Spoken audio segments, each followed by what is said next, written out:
Ассалаумағалейкум достар, сіздермен бірге қазақ тіліндегі спорт жайлы YouTube арна ERA-X. Бүгінгі видео ұнаса, видеоға лайк басып, арнаға тіркеліп қойыңыздар. Ал біз бастаймыз.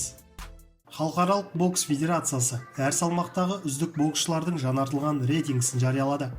Бұрынғы әлем чемпионы Эндонганы жеңіп, IBF Intercontinental титулын жеңіп алған Данияр Елеусінов жартылай орта салмақта алғашқы ондыққа енді. Бұл қазір 9-шы орында. Бұл салмақтың чемпионы америкалық кіші Эррол Спенс. Бірінші жартылай орта салмақтағы рейтингте тағы бір жерлесіміз Батыр Жүкембаев 7-ші орынды сақтап қалды. Бұл дивизионда IBF белбеуі британиялық Джош Тейлорге тиесілі. Орта салмақтың чемпионы Геннадий Головкин. Ал бұл салмақта үздік ондықты Мейірім Нұрсұлтанов түйіндеп тұр. Жәнібек Әлімханұлы одан бір саты төмен 11-ші орынға жайғасқан.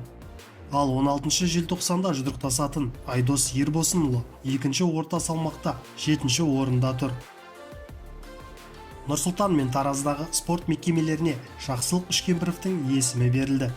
Қазақстан Республикасы үкіметінің басшысы Асқар Мамин Нұрсұлтан қаласы мен Жамбыл облысындағы спорт нысандарына Жақсылық Үшкемпіровтің есімін беру туралы қаулыларға қол қойды.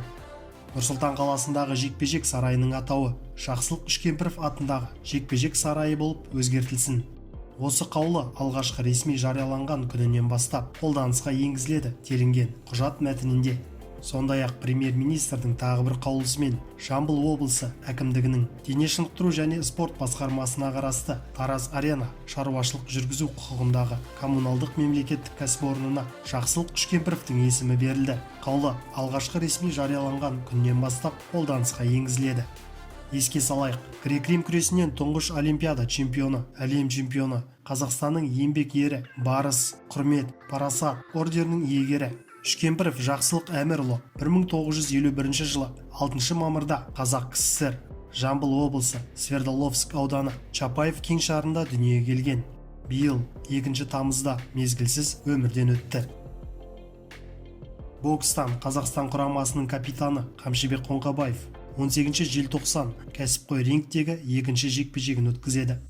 МТК Қазақстан компаниясы ұйымдастыратын бокс кеші Алматыда өтеді. Қамшыбектің бұл жолғы қарсыласы украиналық Сергей Радченко. Бірінші ауыр салмақ лимитіндегі жекпе-жек 10 раундқа есептелген. Еске салайық, Қоңқабаев кәсіпқойдағы алғашқы кездесуін 23 тамызда Алматыда өткізіп, 2-ші раундта Иса Ақбербаевты нокаутпен жеңген болатын. Шымкент қаласында өткен Қазақстан чемпионатында Қамшыбек 91 келі салмақта алтын медальды жеңіп алды. Сіздермен бірге болған ERA-X арнасы. Арнаға жазылуды ұмытпаңыз.